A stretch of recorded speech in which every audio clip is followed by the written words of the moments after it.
በቅድሚያ በዚህ ዝግጅት ላይ ስለጋበዛችሁን በጓዶችና በትግላችን ደጋፊዎች ስም አመሰግናለሁ። የአብይ አህመድን አገዛዝ ለመታገል እንድንገደድ ያደረገን ራሱ ግለሰቡና እርሱ የመሰረተው የግድያ የዝርፊያና የዘር ፍጅት መዋቅር ነው። የአማራ ህዝብ መንግስትነትን አሳምሮ የሚያውቅ ለመንግስትነት መጽናትም የሚዋደድ የነጻነትን ጥቅምና ዋጋ በሚገባ የሚረዳ ህዝብ ነው። በዚህ መንግስትነትን በሚያውቅ ህዝብ ላይ ጊዜና ሁኔታ ተገጣጥሞለት የመንግስት መሪ የሆነው አብይ አህመድ ግን መንግስታዊ ስልጣንን ህዝብን በዘሩ ለመግደልና ለማፈናቀል የዘር ፍጅት ለመፈጸሚያነት አዋለው። ተንበርከኩልኝና እኔ ልግዛችሁ ማለት የየትኛውም አምባገነን ባህሪ ነው።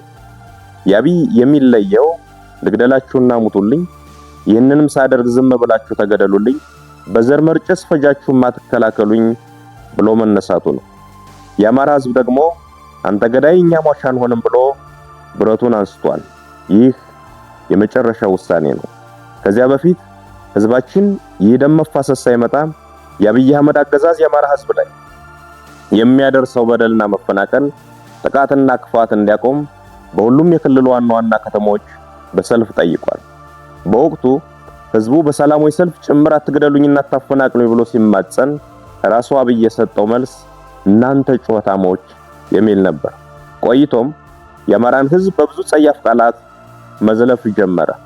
ለተነሳ ሰላማዊ ጥያቄ ሁሉ ህዝብን መዝለፍ ሳይበቃው ጠመንጃህን ብቻ ሳይሆን ቀበቶህንም አስፈትቻን በረክካለሁ ብሎ ዘመተ። ቁጭ ብለን አንሞትም ያለ ትውልድ ይህ ሰውዬና ምስለኔዎቹ እስካሉ ድረስ እረፍትም ህይወትም አይኖረኝም ብሎ ህልውናውን ለማረጋገጥ እየታገለ ይገኛል። ወዳጆቻችን እንዲያስታውሱት፣ ጠላት ደግሞ እንዲገባው መግለጽ የሚያስፈልገኝ አንድ ነገር አለ። የአማራ ህዝብ ወደዚህ አይነት መራራ ትግል ውስጥ የገባው መሮት ብቻ አይደለም፣ የሰላም መንገዶች ሁሉ ተዘግተውበት እንጂ። የታመመ አዲስ አበባ ሄጄ ልታከም ቢል ተደብድቦ ይመለሳል። በተለያዩ የሀገሪቱ ክፍሎች ያለን አማራ እየገደሉ የተረፈውን አፈናቀሉት። በአንድ ወቅት የተባበሩት መንግስታት ድርጅት እንዳለው በ11 የአማራ ክልል ዞኖች ውስጥ 11 የተፈናቃይ መጠለያዎች ተፈጠሩ። እነዚህን ተፈናቃዮች የደቡብ፣ የኦሮሞ ወይም የቤኒሻንጉል ህዝብ ያፈናቀላቸውና ውጡልኝ ያላቸው አይደሉም። ገድሎ የተረፉትንም ነቅሎ ያፈናቀላቸው የአብይ አህመድና የሽመልስ አብዲሳ አገዛዝ የሻርሊ ሐሰን ተላላኪያዊ መዋቅርና ስራ ነው። የአማራን ህዝብ አፈናቅለው ብቻ አልበቃቸውም። በቀይም መጠን እንገላለን አሉ። አትግደሉኝ፣ አታፈናቅሉኝ ብሎ በየከተማው በየአደባባዩ ተሰለፈ። ህዝባችን ለጠየቃቸው ጥያቄዎች ሁሉ የሚሰጠው ምላሽ ግድያና ጥቃት ሲሆን አሁንስ በዛ በሚል ውሳኔ እርምጃውን ከሰልፍ ወደ ሰይፍ አሳድጓል። ይህንን ሰይፍ ወደ ፎቶ የምንመልሰው አብይ አህመድና ግብረ አበሮቹ የአማራ ህዝብ የሚገድሉበት ክንድ ሲሰባበር ነው ብሎ ወሰነ። የአማራ ህዝብ አንገት ደፍቶ እንዲኖር የሚፈልግ ኃይል ሁሉ መጀመሪያ እርሱ ራሱ ይደፋል ወይም ይደፋል ብሎ አፈሙዙን ወደ ጠላቶቹ አዙሯል።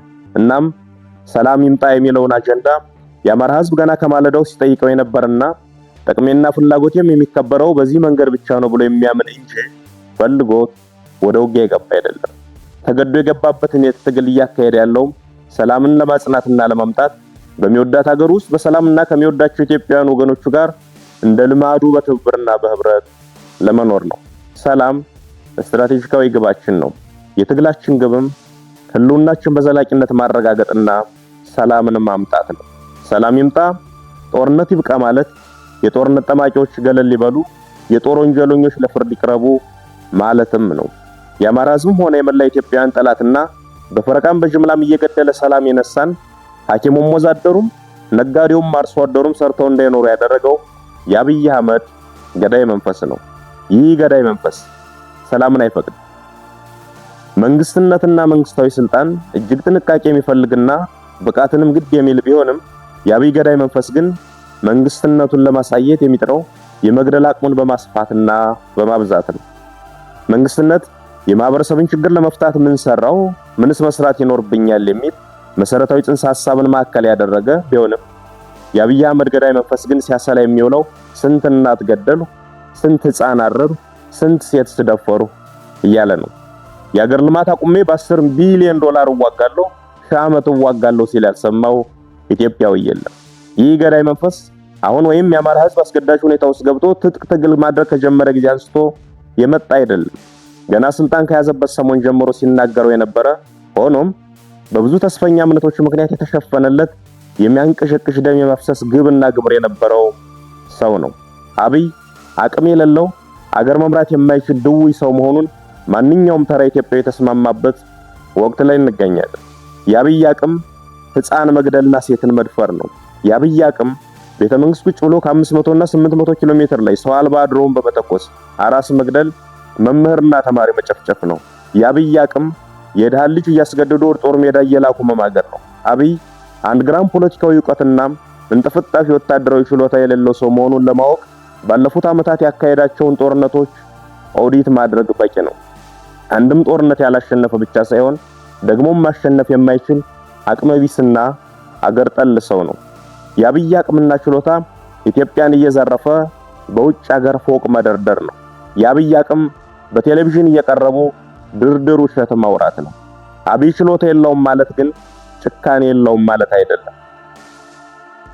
ጭካኔውን ልጆቻቸው በወታደሮች እንዲደፈሩ ትዕዛዝ ሲሰጥ የሰሙ እናቶች፣ ወንድሟ አጠገቧ ሲረሽን ያስተዋለች እህት፣ በድሮን ሙሉ ቤተሰቡን ያጣ ቤተዘመድ፣ በመድፍ ቤተክርስቲያኑና መስጂዱ የወደመበት ምዕመን ብቻ ሳይሆን የትኛውም የገጠርና የከተማ ሰው አይቶታል። ይህ ሰው የሚመራው አገዛዝና ለእርሱ ታዛዥ ሆነው የተሰየሙ የሰላም ጸሮችን ሁሉ መመንጠርና የጋራ ሀገር እውነተኛ እኩልነትና ነጻነት የሰፈነበት ኢትዮጵያን መፍጠር፣ አንዱ ገዳይ ሌላው ሟች ሳይሆን ሁላችንም ነዋሪ የምንሆንባትን ሀገር መመስረት የዚህ ትውልድ ታሪካዊ ኃላፊነት ሆኗል። የአማራ ሕዝብ ይህንን ትግል የሚያደርገው ጦርነትን ለማቆምና ሰላምን ለማምጣት እውነተኛ ፍትህ በማስፈን የእልቂትን ምዕራፍ ለመቋጨት ነው።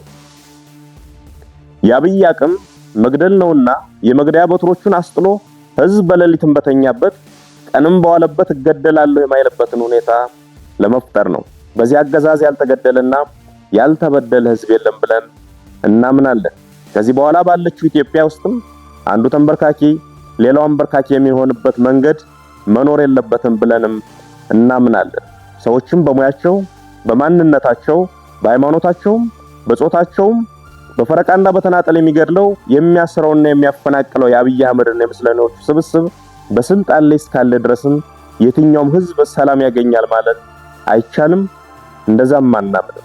በመሆኑም የጎንዮሽ አለመግባባቶችን እየፈታን ዋናው የሰላማችን ጦት ዘበኛ የሆነውን አገዛዝ ለማስወገድ በሁሉም አይነት መንገድ መናበብና መነጋገር ያለብን ወቅት ላይ እንደምንገኝ ማስታወስ ያስፈልገናል። ይህ ግለሰብና ሎሌዎቹ አገሪቱን ይጠሏታል። የእያንዳንዳችንን ህይወት ማሳጣት ሲያቅታቸው አገር አሳጥተውን እነርሱ ወዳዘጋጁት ሀገር መፈርጠጣቸው አይቀርም። ያ ከመሆኑ በፊት የአንዳችን ቁስል ለሌላችን ህመም ሆኖ አንዳችን ለሌላችን ደራሽ ሆነን ተባብረን ይህን አገዛዝ ለማስወገድ መናበብና የጋራ ግንባር ለመፍጠር መሽኮርመም የለብንም። የኢትዮጵያን ፖለቲካ ኃይሎች ገድዬ አሰሬና ከፋፍዬ ጨርሻለሁ የሚለውን የአብይ አህመድን እብሪት በመተባበርና በመነጋገር አንድ ሀገርና አንድ የጋራ ጠላት አለን በሚል መንፈስ በመረባረብ ማሳየት መታገል ይኖርብናል። አብሮነታችን መጀመር ያለበትም ከዚህ ነው። የጋራ ሀገር የጋራ ጠላት አለን፣ በጋራ መታገልም ይገባናል ብለን ማመን። ይህንን ስናደርግ ሰላምንም እናመጣለን፣ ጦርነትም ያበቃል። አዲስ ትውልድ፣ አዲስ አስተሳሰብ፣ አዲስ ተስፋ። ክፋት ለማንም፣ በጎነት ለሁሉም። አመሰግናለሁ።